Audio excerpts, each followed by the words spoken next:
Well, at least the color spread is nice. I bet Koei is happy that we have one female character in the top 10.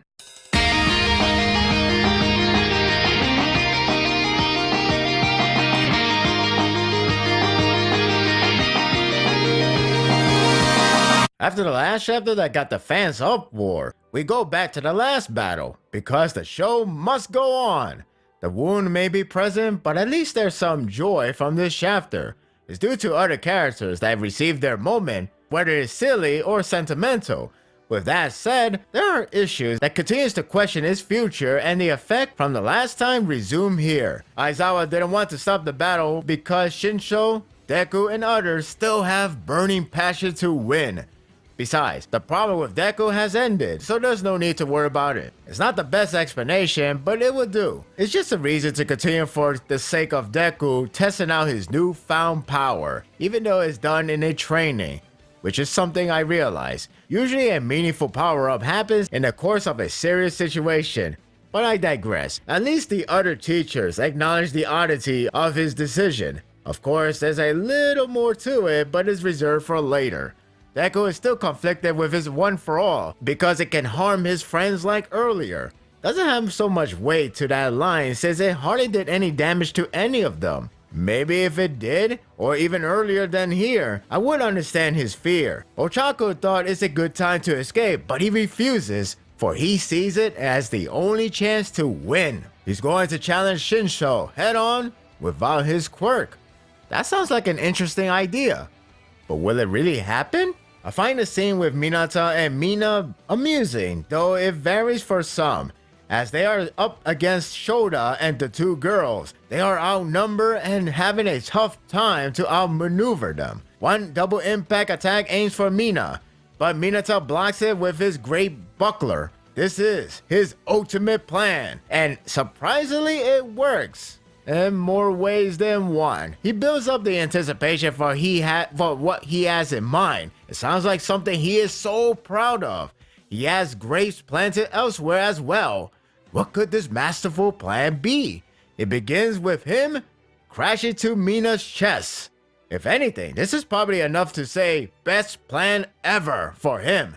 Funny because I remember reading a post about him no longer being a pervert, insinuating Koei has developed his character naturally. But here we are.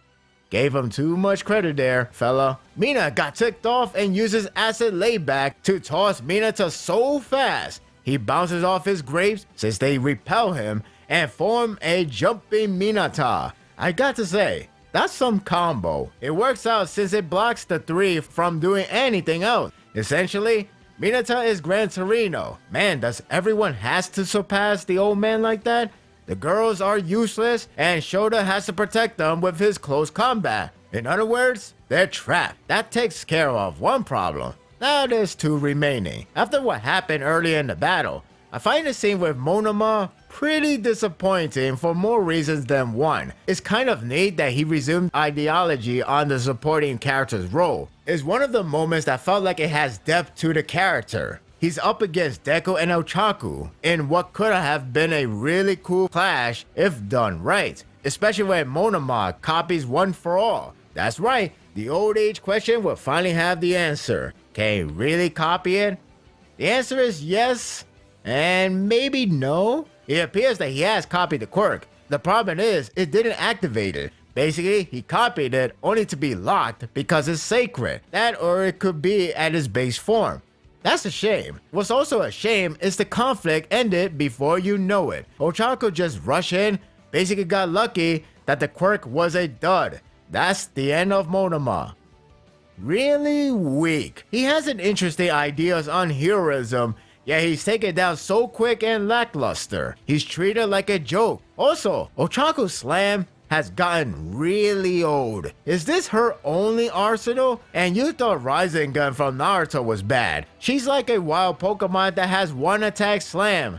Like Trinity kicks from the Matrix trilogy is really old. Enough references. The point is, the lack of update to her arsenal is strikingly disappointing. It also appears her time is done since she got Monoma pinned down.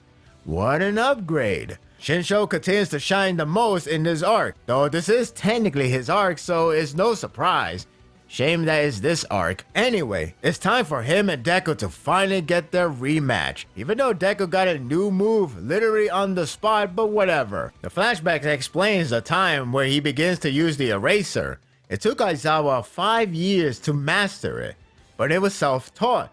They share a similarity as they have the knack of wanting to be useful in heroism, so they will do whatever it takes to make them helpful. It's probably why Aizawa really didn't want to end this battle. He wants to see him shine and show his hard work pays off. It's time for Shinso to take on Deku to earn his victory. It's a nice scene and good to see a bonding moment with those two. Shinso is about to go all out with the eraser, carrying the pipes with ease unlike before. Now, Deku must fight him quirkless, which gives him a great challenge. If only. Deku is about to get crushed. No chance to run or dodge. He goes back to the moment when Hellboy told him, One for All is evolving, and he can master them with his emotions. It's up to Deku now. Because of Hellboy's share similar traits as All Might, you can say he was easily influenced. No longer in fear, or at least no longer running away with a bad mindset. He is now calm and begin to use the Black Whip, stopping the pipes. The fear of fans from the last chapter is about to go critical. It's a shame that the effect of the climax is watered down because Deku just got a new quirk in the midst of battle. It would have been interesting if it was just, I don't know, the old concept of One for All. It would have been like seeing Aizawa versus All Might. But I guess we are going to witness the battle of whipping tools. If it's a showcase for Deku's new quirk, then it will be awful for Shinso to lose. We'll see. Overall, it's definitely not controversial as the last chapter, nowhere near. It was a decent chapter, though it's due to other characters outside of the protagonist. Some characters get the fair treatment like Minata and Shinso, some are left to be desired like Ochaku and Monoma. As for Deku, well, he needs something to work with, so I guess multiple quirks is one. Still not a fan, but what can you do? The effect still harms it though. I just hope the next chapter is the end. And that will do it for the review. I hope you enjoyed this one. The battle still goes on, but maybe the next chapter will end. I don't know, I'm just waiting for the end to be honest with you. I mean, 6 quirks sure got a lot of people pissed off and a lot of people defending. So what do I know anymore? What do you think of this chapter? Who do you think is going to win between Shinso and Deku? Share your thoughts in the comment section. If you like this and want more of this, subscribe to my channel and my world will be yours to stay. Until next time, take care.